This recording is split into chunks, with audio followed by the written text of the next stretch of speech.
Mesdames et messieurs, bonsoir. Dumas Chibozo avec vous pour ce nouvel épisode du podcast. Nous avons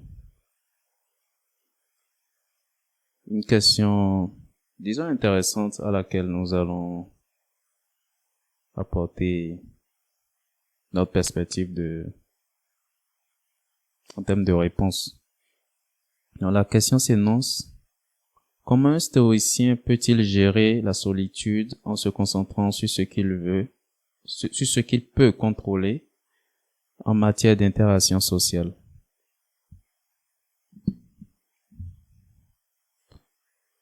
Gérer solitude en se concentrant sur ce qu'il peut contrôler en matière d'interaction sociale.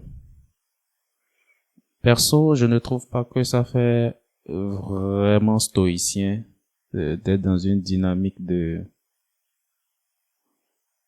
contrôle, ou c'est peut-être la façon dont la question a été posée. De mon point de vue, la chose est simple. La solitude, en réalité, la solitude est un choix. Et dans le sens où une définition de la solitude m'a accompagné pendant des 15 dernières années. Et la définition de la solitude là que j'ai dit, que la solitude, c'est lorsqu'on passe du temps avec soi-même. Ce qui fait que ma perception des moments où je suis avec moi-même est plutôt positive. Parce que, au finish, je ne suis jamais seul. Alors, en ce moment, la solitude devient un cadre où l'on a le temps de faire de l'introspection, où l'on a le temps de se découvrir, d'apprendre à comprendre nos mécanismes de pensée, et comprendre nos émotions, etc. Planifier tout ce que l'on veut. Mais nullement un moment où l'on se sent seul. C'est-à-dire que je ne me sens pas plus seul lorsque je suis avec moi-même, que je ne me sens plus entouré lorsque je suis avec les autres. Et de ce point de vue, la solitude doit servir à tout un chacun à se recentrer. Il y a aucun vide qui naît de la solitude. C'est un moment bien rempli. Un moment rempli d'échanges, mais avec soi-même. Ce qui fait que, au fait, la perspective de l'individu qui pose la question, qui dit comment un stoïcien peut-il gérer la solitude? De mon point de vue, généralement, quand quelqu'un est stoïque, sa perspective de la chose n'est pas celle-là. Et la deuxième chose, c'est que lorsque vous êtes stoïque, vous savez que c'est un choix que vous faites lorsque vous décidez d'être seul. Passer du temps seul est différent être seul est différent du fait d'être isolé ou d'être isolé. Et donc, lorsque vous êtes stoïque, passer du temps avec vous-même est un choix. Ce n'est pas une contrainte au point d'être un bagage émotionnel que l'on va devoir gérer. C'est de ce point de vue que je trouvais que cela ne reflète pas en fait l'état de quelqu'un de stoïque lorsqu'il parlait de gérer la solitude. Il y a rien à gérer si vous êtes vraiment stoïque. C'est comprendre que, ok, c'est une dynamique que vous avez choisi d'adopter à un moment donné ou à un autre. Et donc, dans le même temps, vous êtes libre de changer de dynamique. Maintenant, la question évolue en disant en se concentrant sur ce qu'il peut contrôler en matière d'interaction sociale. En réalité, il n'y a pas grande chose à contrôler. Et il faut dire que personnellement, j'apprends et j'intègre certaines choses au jour le jour. Et pour d'autres choses, j'avais une certaine compréhension, mais je me rends compte que, ok, les choses peuvent être bien différentes. C'est-à-dire que ma perception de certaines choses a évolué. Les interactions humaines sont juste pas à contrôler. La notion récente que j'expérimente depuis un certain temps, c'est d'aller avec le flow. Et généralement, les plus belles expériences viennent au fait de cette capacité que nous avons à laisser couler et à surfer sur la vague. C'est une expression que j'aime beaucoup utiliser, surfer sur la vague. C'est-à-dire ne pas essayer de contrôler le flow, mais juste de surfer sur la vague, d'aller avec le flow. Il ne s'agit pas de se laisser balloter au gré du vent, mais juste surfer, de faire du beau avec ce qui nous est présenté. Cela revient à quoi? Ne pas forcer les interactions, mais en même temps s'exposer aux interactions et laisser les choses aller. Ne pas, l'intérêt n'est pas de décider de la fin ou du but de l'interaction, mais juste de profiter au fait de l'interaction et de éventuellement de voir jusqu'où ça vous mène. Lorsque vous vous retrouvez avec quelqu'un d'autre, ou vous vous retrouvez dans une foule, l'idée en ce moment n'est juste pas de reproduire votre schéma mental que vous aviez quand vous étiez seul, mais de laisser la tendance générale vous orienter vers quelque chose de différent, vers quelque chose de nouveau, quelque chose de rafraîchissant. Et de ce point de vue, je pense que le premier truc à faire, c'est d'être conscient, en fait, de cette idée. Et en deuxième, c'est de se checker. Et de quelle façon? On se dit, OK, voilà, je vais dans cette dynamique sociale. Mais l'idée n'est pas d'imposer ce que j'étais, mais c'est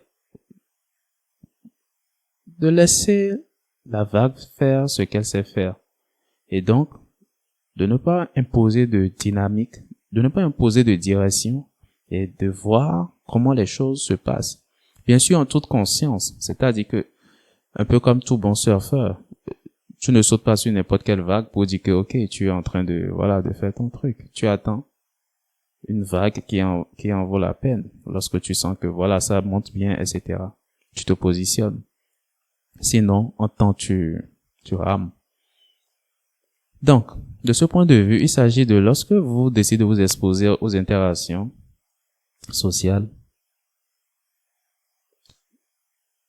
d'observer, éventuellement d'écouter donc, et occasionnellement de parler.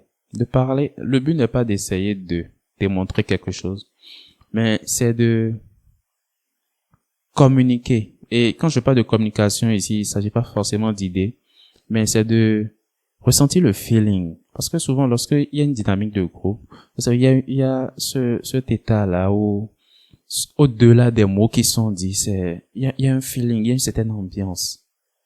Quand je dis d'ambiance, je ne parle pas de bruit, mais il y a un certain ressenti qui va avec ce genre de dynamique. Et le ressenti peut être différent lorsque vous êtes dans un groupe ou dans un autre. Peut-être avec le même groupe, mais à un autre endroit ou dans un autre contexte. Mais c'est totalement différent. Et c'est le genre de truc qui redonne de la couleur à notre existence. Et ce sont les trucs qui restent plus marquantes que les discussions même qui sont menées lors de ces interactions-là. La plupart de ces discussions, à 90% vont être totalement inutiles. Ce sont juste des trucs pour passer le temps. Bien sûr, il s'agit pas là de quelque chose que je recommande. Discussion inutile. Cependant, l'idée est que la plupart du temps, vous allez parler de choses qui n'ont pas vraiment d'importance. Et d'un certain point de vue, c'est une bonne chose parce que ça vous permet de mettre en perspective beaucoup de choses dans votre vie au fait de ce que l'on appellerait de décompresser, de chill, ramener la balle à terre au fait. Parce que pour une fois, vous pouvez parler de choses qui ne sont pas vraiment sérieuses, de choses qui ne nécessitent pas que vous preniez la tête. Bien sûr, vous avez toute votre tête et vous êtes toujours conscient des choses sérieuses, mais juste que vous comprenez que, ok, ça peut laisser aller, ça peut laisser couler. Et c'est ce que vous faites. Vous laissez aller, vous laissez couler pour le moment là, parce que c'est un moment d'interaction. un moment d'interaction où vous laissez les autres vous montrer le monde que vous ne voyez pas. Il s'agira pas d'accepter n'importe quelle perspective qui viendra des autres. Et mieux encore, de mon point de vue, il s'agit même pas en fait d'épouser la vision ou les idées des autres. Ce genre d'interaction, écoutez,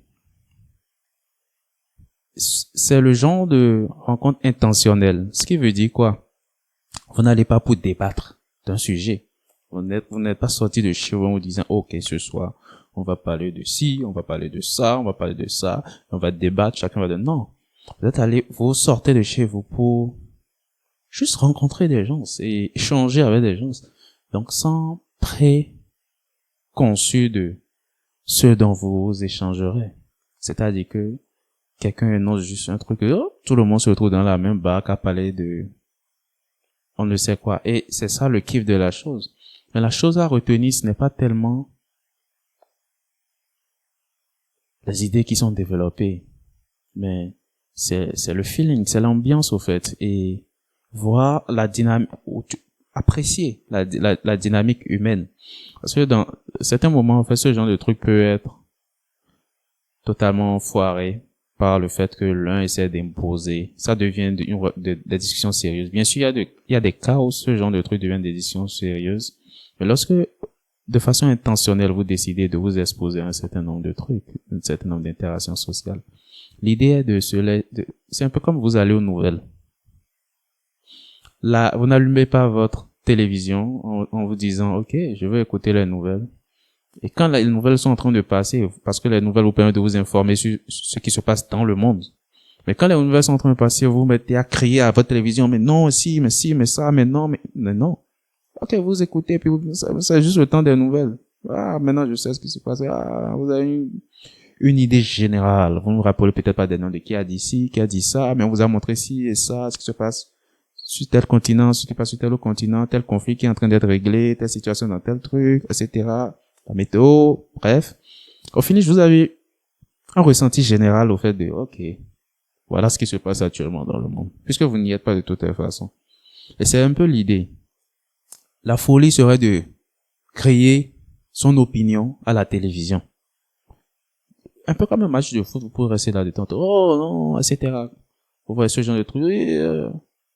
Mais c'est pas ce qu'on fait tout le long d'un match de foot devant un écran non plus. Donc on comprendrait que, oui, il s'agit pas de se taire, de se murer. Il s'agit de participer, mais de ne pas envahir l'espace. Autrement, encore une fois, vous ne serez en train de parler qu'avec vous, puisque les autres arrêteraient bien longtemps de vous écouter. Et ce qui t'a parlé avec soi-même, autant retourner chez soi. Il y a bien des contextes où on peut être amené à être super expressif. Mais en règle générale, lorsque l'objectif est de quitter un état de en-griffe, solitude, pour s'intégrer à une dynamique plus sociale, la chose à faire, c'est, OK, de se laisser imprégner un peu. Mais en gardant la bonne distance par rapport à ce qui se passe. En gardant la bonne distance. L'idée, c'est de se laisser, peut-être le verbe imprégner est un verbe un peu trop fort, de mon point de vue. Parce que l'idée pour moi, c'est vous voyez un peu comme quand vous regardez le journal, les médias, les nouvelles. Vous vous laissez informer, vous prenez le truc, mais vous ne laissez pas déprimer par les nouvelles non plus. C'est un peu l'idée. Donc, se laisser aller à la dépression parce qu'on regarde les nouvelles, c'est ce que je définirais un peu comme s'être laissé imprégner au fait par ce qui se passe. C'est pour ça que je trouve que utiliser le verbe imprégner dans le contexte d'interaction sociale, c'est un peu trop. Mais recevoir l'information, c'est-à-dire en termes de ressenti, en termes même de ce qui se dit, etc., des idées nouvelles sortent, ce genre de trucs. Et ça vous permet, de vous rendre compte, de certains biais aussi, même, que vous avez dans votre façon de voir les choses. Surtout si vous faites l'effort d'écouter. Et vous vous rendez compte de beaucoup de choses. Vous apprenez à comprendre. Pas à connaître les autres, mais à comprendre les autres. Pas dans le sens de, oh, je comprends pourquoi est-ce que t'es con. Non. pas dans ce sens, mais plus dans le sens de, je pense plus à une compréhension, voyez, je vois pas du philosophique, mais sociologique ou anthropologique. C'est-à-dire, ok, comprendre les différentes interactions et comment est-ce que l'humain fonctionne.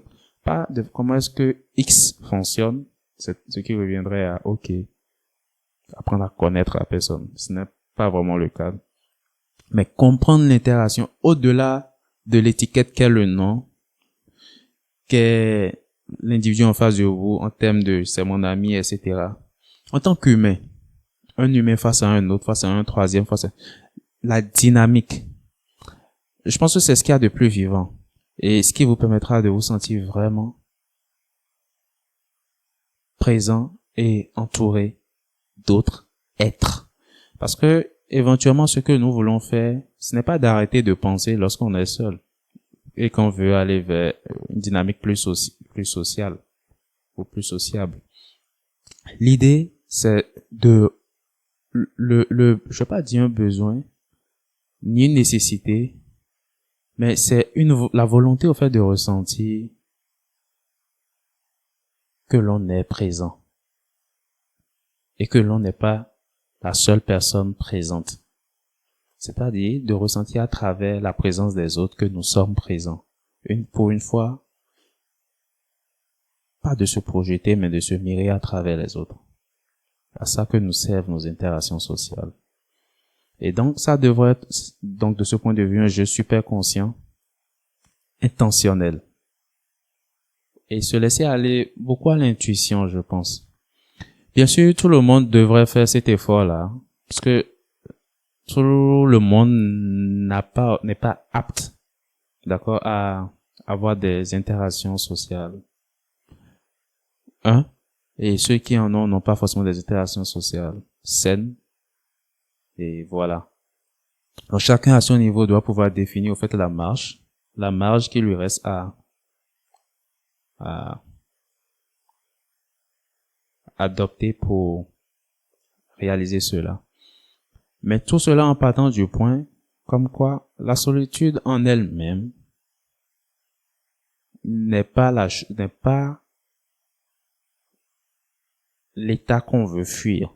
Parce qu'en elle-même, elle n'est pas un problème quand on sait quoi en faire. Donc, parce que lorsque vous allez vous mettre dans la position de la solitude, vous voulez fuir la solitude pour vous retrouver dans un environnement où il y a beaucoup plus. C'est une façon de, vous voyez le genre de personnes qui, pour ne pas avoir à réfléchir, vont mettre de la musique. Comme ça les rend tendons, je vais dire comme cela. Parce que c'est un état où, voilà, ils s'empêchent eux-mêmes de réfléchir. Parce que peut-être pour eux, c'est douloureux de penser à telle chose ou c'est stressant de penser à telle chose. Donc, ils encombrent leur esprit au fait de distraction pour fuir ce qui est à faire, qui est le travail qui est intérieur, ou le travail de réflexion, ou le travail d'introspection qu'ils savent qu'ils doivent faire. Donc, ils se noient très rapidement, en fait, dans une distraction, soit dans leur portable, à scroller. Tout le monde en est coupable un derrière un autre. Soit dans de la musique, ou soit dans autre chose. D'autres personnes, ça va être dans les interactions sociales. Mais juste pour fuir le fait que, ok, il faut qu'ils s'assiedent, qu'ils fassent le point, qu'ils fassent ci, qu'ils fassent ça. Donc, faudrait pas, mon idée, c'est que, de ne pas essayer de fuir l'un pour se jeter dans les bras de l'autre. Parce que la perception que l'on a de l'un va impacter la perception que l'on a de l'autre. Et donc, la façon dont nous allons interagir dans l'autre situation. C'est-à-dire, si vous avez une perception péjorative de la solitude, vous allez définir toutes les interactions sociales comme étant votre sauveur. Mais dans un sens où vous vouliez fuir la solitude. Et donc, vous risquez de vous laisser aller à tout et à n'importe quoi. Ça ne devient plus intentionnel. C'est comme je changeais de barque, mais pas forcément une meilleure. Parce qu'en ce moment, vous essayez de fuir quelque chose. Plutôt que, comme la vie, de prendre les deux avec panache. Pas trop de solitude. Pas trop de vie commune. Vous voyez un peu le schéma. Et trouver ce juste équilibre là, comme quand on pédale au vélo. Entre l'un et l'autre. Et continuer d'avancer. Parce que seulement de cette façon, vous vous trouvez vous-même. Seulement de cette façon, vous restez centré sur vous-même. Ouais, le genre de personnes qui ne se sentent exister que parce qu'ils sont entourés. Ce sont les mêmes personnes, vous vous rendrez donc compte, qui fuient le fait d'être seuls. Donc, parce qu'ils ont peur d'être seuls, ils peuvent se retrouver à développer certains trucs, chercher à plaire, etc., etc. Parce qu'ils ont peur, non seulement d'être seuls, mais d'être rejetés. Parce que, inconsciemment pour eux, dès qu'ils vont être rejetés, en fait, dès qu'ils ne font pas ce que l'on attend d'eux, ils se disent qu'ils vont être rejetés. Mais dès qu'ils vont être rejetés, ils se disent qu'ils vont se retrouver seuls. Et ils ont peur d'être seuls. Mais quelqu'un qui n'a pas peur de passer du temps avec lui-même, n'en a rien à foutre que quelqu'un le rejette ou pas. N'en a rien à foutre d'essayer de plaire à qui que ce soit. Et donc, se sent aussi bien avec lui-même qu'avec le monde. Et c'est là que l'équilibre doit se trouver. Il ne s'agit pas de fuir l'un et se jeter dans les bras de l'autre. Parce que le désastre que vous fuyez vous suivra là où vous allez. Éventuellement. Il y a cette histoire-là. C'était il y a combien d'années? Il y a 17 ans. Il y a 17 ans maintenant. C'était une petite histoire qu'on m'a racontée. Le monsieur, il voyageait, d'accord, et il est arrivé à l'entrée d'une ville. Et devant la ville, il trouve le gardien. Quand je dis le gardien, c'est un monsieur qui reste à l'entrée de la ville pour, voilà, s'assurer de ceux qui rentrent à l'intérieur de la ville. Ceci se passe dans des contrées bien lointaines, en des temps bien lointains. Non, ce n'est pas nos villes et puis nos infrastructures, quoi. Donc, il a voyagé longtemps à cheval, il arrive et il demande au monsieur devant la porte, ou du moins, il dit au monsieur devant la porte, je viens de très loin et je viens passer un moment dans votre ville. Qu'est-ce qu'il y a dans votre ville? Qu'est-ce qu'on trouve dans votre ville? Et le monsieur lui a demandé, d'où vous venez? Qu'est-ce qu'il y a? Et le monsieur lui a dit, c'est-à-dire le voyageur qui répond maintenant, oh, la désolation, la tristesse, la pauvreté, le problème, la guerre, le conflit, etc., la tricherie, etc. Et le monsieur à la porte, le gardien qui lui dit, ici aussi, vous trouverez les mêmes choses. Alors le voyageur est rentré. Puis, au bout d'un moment, un autre voyageur arrive. Et c'est relativement le même scénario, qu'il a voyagé longtemps, etc., et qui veut passer un peu de temps se reposer dans cette ville. Qu'est-ce qu'il y a dans la ville? Et le gardien qui lui pose la même question, et vous, d'où vous venez? Qu'est-ce qu'il y a?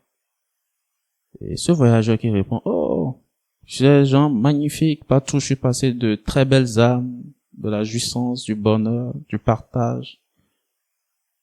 Vous voyez un peu ce genre de ressenti et d'environnement. La convivialité, l'esprit communautaire, l'esprit de grandeur, le travail, l'harmonie, etc. Oh, voilà tout ce que j'ai eu à rencontrer dans la ville d'où je viens. Et le gardien qui le regarde et lui dit, ici aussi, c'est ce que vous trouverez. Donc la morale de l'histoire est très simple.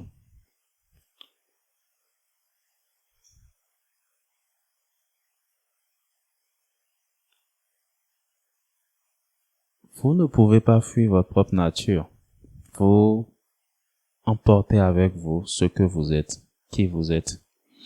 Le monde que vous voyez est le monde que vous créez. Point barre. Et donc, de ce point de vue, peu importe à quel point vous allez vous entourer, cela n'empêchera pas que vous vous sentiez seul. De la même façon, si, de par nature, vous ne vous sentez jamais seul, que vous vous retrouvez avec vous-même ou avec 1001 individus, cela ne fait aucune différence parce que vous n'êtes jamais seul.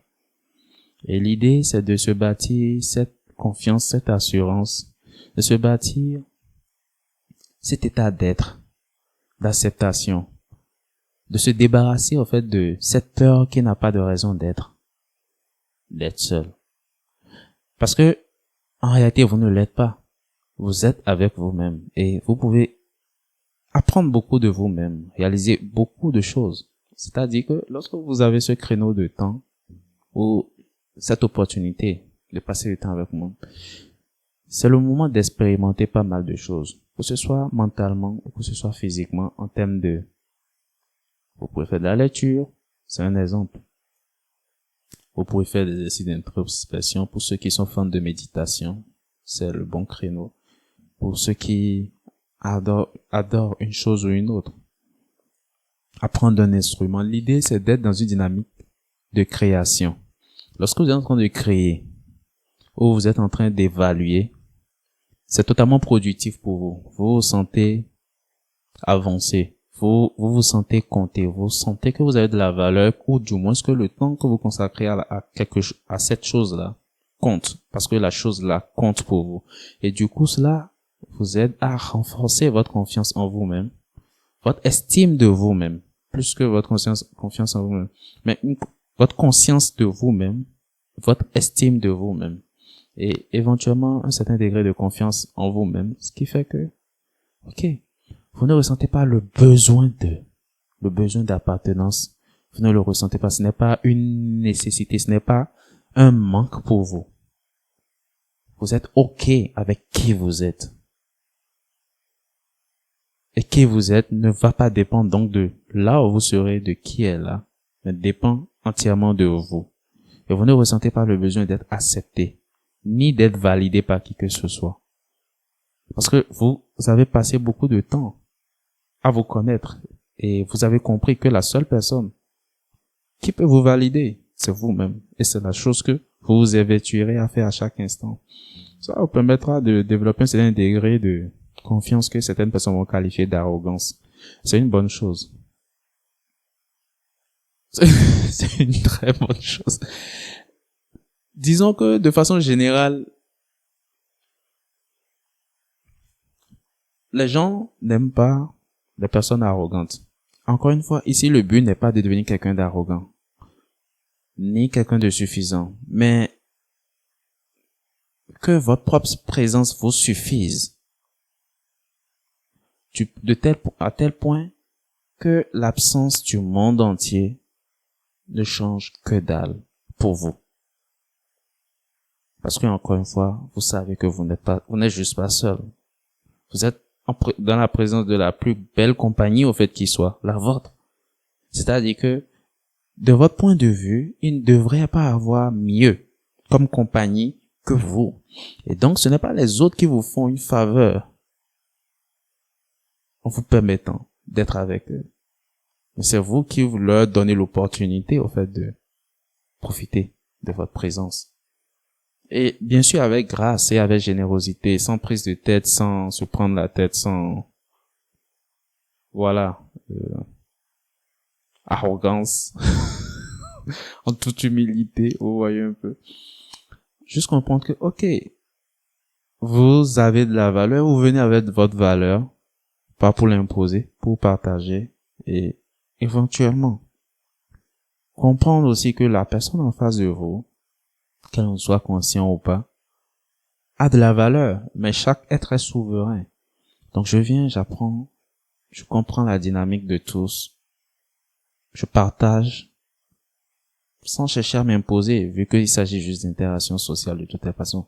ce n'est juste pas le contexte, ni le moment, ni l'endroit, ni les gens pour ce genre de truc, mais pour hmm, enrichir en fait son esprit de quelque chose d'autre. Et en ce moment, on apprend à faire l'équilibre entre passer du temps seul et passer du temps en groupe. Passer du temps en groupe et passer du temps seul. Certaines personnes peuvent se retrouver à un point de la façon dont c'est facile de se laisser aller à une dynamique super sociale. C'est de la même façon que il peut être dangereux aussi de s'isoler. Parce que la frontière entre le moment où vous aimez la solitude et le moment où vous êtes isolé du monde, la frontière là est très mince. Et l'idée, c'est de garder un juste équilibre. Généralement, il y a un thème que les gens utilisent. Voilà, on va vous parler d'introvertis, etc. Disons que le profil d'individu qui, en général, à qui on va attribuer, ok, l'introversion, ce genre d'individus vont généralement passer beaucoup de temps seuls. Et en théorie, on pourrait dire qu'ils adorent passer du temps seuls, c'est-à-dire. Mais c'est difficile pour moi d'évaluer s'ils s'aiment autant qu'ils aiment passer du temps avec eux-mêmes. Je ne saurais vraiment le dire. Mais euh, je pense que c'est fort possible. Je pense que c'est fort possible. Cependant, l'idée, c'est de ne pas se supprimer au fait des interactions sociales. Parce que il y a un monsieur que j'écoutais il y a quelque temps, John fucking Zerka. C'est un gars qui est super ouvert. Tu le mets ici tout de suite, il met le show. Il est présent. Il a une voix qui porte, il a des idées claires. Il a une histoire extraordinaire. Il a fait toutes les pires, enfin pas toutes les pires choses que l'on puisse imaginer, mais il a fait beaucoup d'erreurs. Il s'en cache pas. Mais c'est quelqu'un qui adore apprendre, adore échanger, qui est présent. Ce n'est pas un génie. Il est jumeau. Son frère est psychologue. Lui, il n'a du tout pas brillé sur le banc. Et lui-même le dit, au fait, son frère, c'est le génie, au fait, enfin, d'entre deux, au fait, il a beaucoup d'admiration pour son frère. Mais, on voit le genre de truc où l'individu, intuitivement, a les idées justes, a les idées sages. Et il aime aller chercher, au fait, ce genre de truc aussi.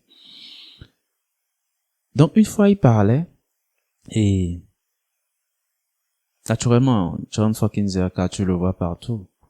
Mais il disait un truc, en fait, certains de ses potes disent que, oh, que Jean, il est extraverti, etc. Non, il dit non, que il préférerait passer 9 mois, 12 mois chez lui, à lire, à écouter des audiobooks, ce genre de trucs. Et il adorerait plus ça, en fait, que se retrouver, au fait, dans la foule. Mais c'est-à-dire que le fait d'adorer cela ne le rend pas incapable, au fait, d'être présent lorsqu'il est entouré d'individus. C'est-à-dire au point où l'on à s'y méprendre que, ok, celui-là, c'est quelqu'un de super extraverti, etc. Et il se définit comme étant introverti. Il se définit littéralement comme quelqu'un d'introverti, mais c'est à s'y méprendre. Parce que, encore une fois, l'idée, c'est de trouver ce juste équilibre-là entre les choses. De s'approprier chacun de ces univers-là. Et ce faisant, lorsque vous rentrez dans une dynamique sociale, de comprendre que tout est à conquérir, il n'y a pas de raison de se sentir timide par rapport à une chose. Généralement, le jugement que l'on pense que l'on recevra des autres est la raison pour laquelle l'individu décide de se sentir timide. Et c'est juste donc un jeu de perception que nous avons de nous-mêmes. Il y a une expérience qui avait été menée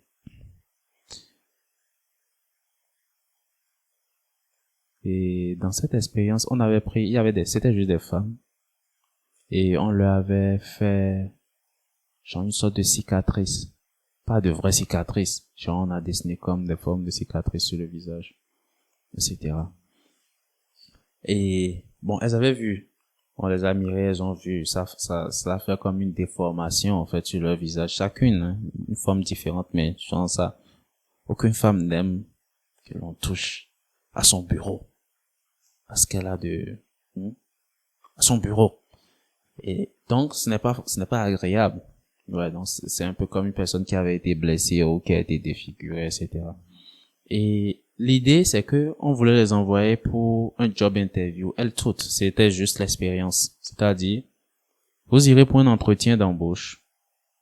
Comme ça. Et au retour, vous nous direz un peu comment est-ce que vous avez ressenti les choses, etc. Ce qui s'est passé, mais avant de les envoyer, ouais, les gens de l'équipe leur ont dit, OK, attendez. On va réarranger un peu le truc pour que ce soit bien, en fait, que ce soit plus réaliste. Mais plutôt que d'arranger cela pour que ce soit plus réaliste, les cicatrices, ils ont effacé pour chacune d'entre elles, pour toutes les cicatrices, enfin, le design de cicatrices qu'il y avait sur leur face. Donc, chaque femme est allée là-bas sans le motif de cicatrice ou de déformation, en fait. Mais bien sûr, sans le savoir. Lorsqu'elles sont parties, elles sont toutes revenues. Elles toutes à l'unanimité, une à une, l'une après l'autre. Ah, en narrant, en fait, leur interview, on ressortit comment est-ce que la personne en face d'elle, en parlant, en fait, avait des propos discriminatoires, en fait, sûrement à cause de leur cicatrice. C'est-à-dire, elles ont trouvé, dans le discours de la personne en face d'elle, des choses qui justifient leur inconfort vis-à-vis au fait des cicatrices de la déformation qui est supposée avoir sur le visage.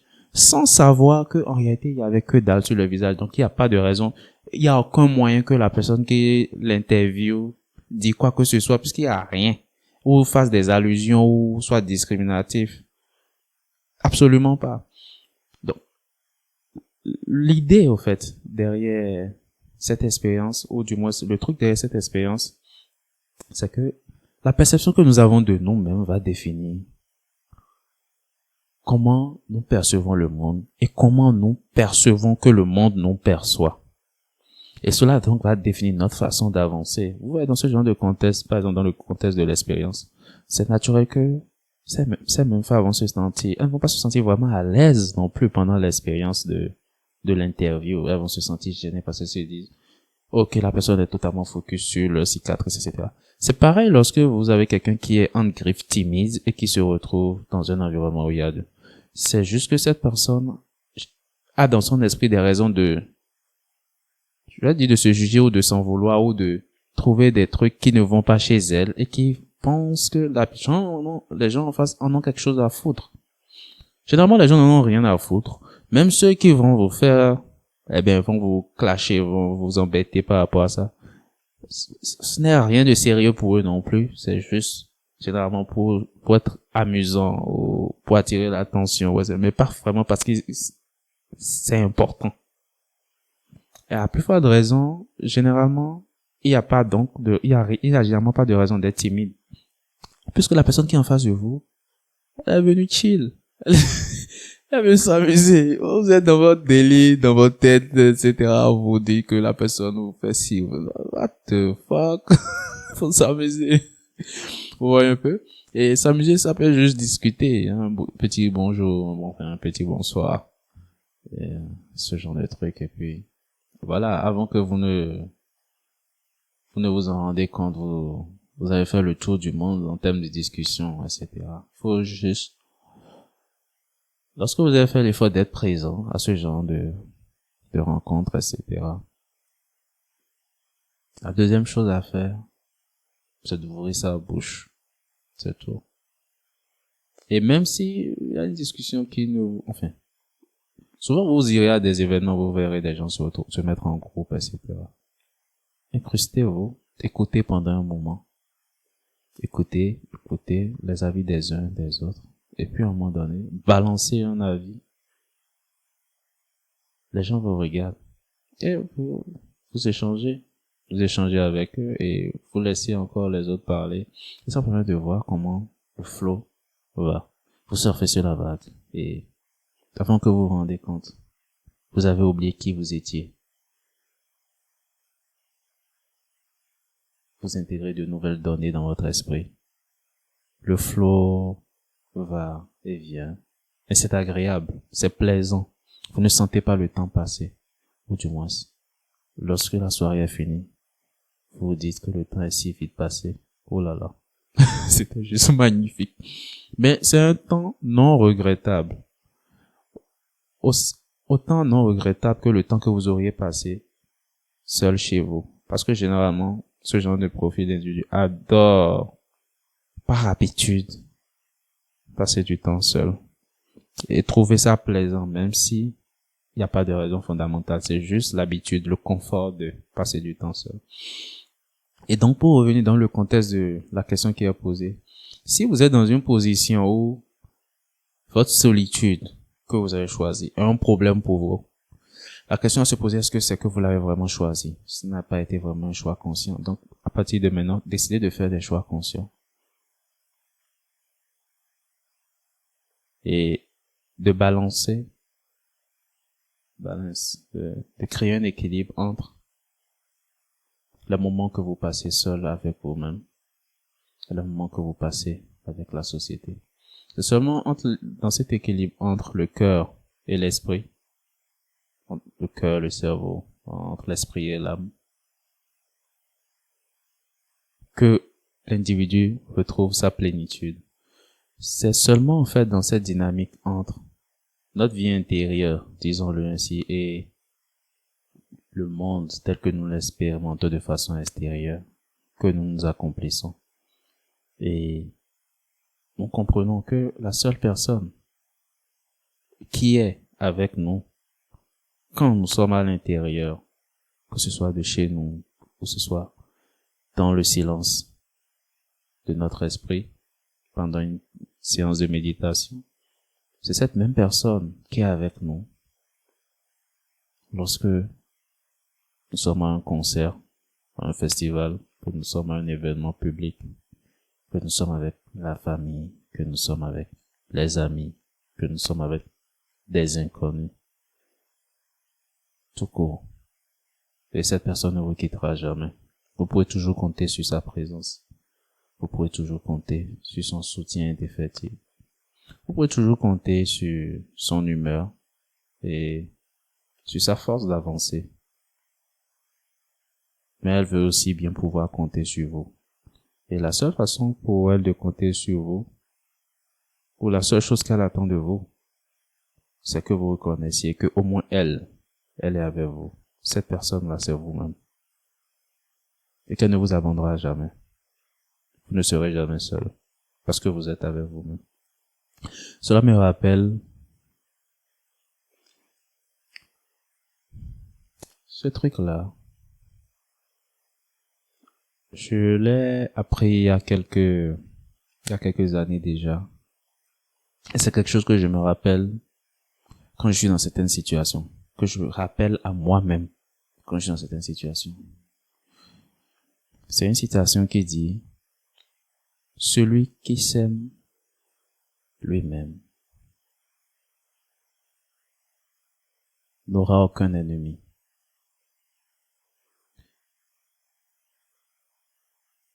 Et il n'y a pas littéralement de plus grand accomplissement de mon point de vue que de se comprendre, de se connaître, de s'aimer, de se respecter. Parce que ainsi vous marchez souverain et vous marchez en paix avec vous-même et en paix avec le monde. Et ainsi pour vous, la solitude devient un moment de délice et les moments en communauté deviennent un moment de partage. D'une façon ou d'une autre, vous vous sentirez toujours à votre place. d'une façon ou d'une autre, vous vous sentirez toujours en bonne compagnie quand vous vous aimez. Et sur ce, je vous dis bonsoir.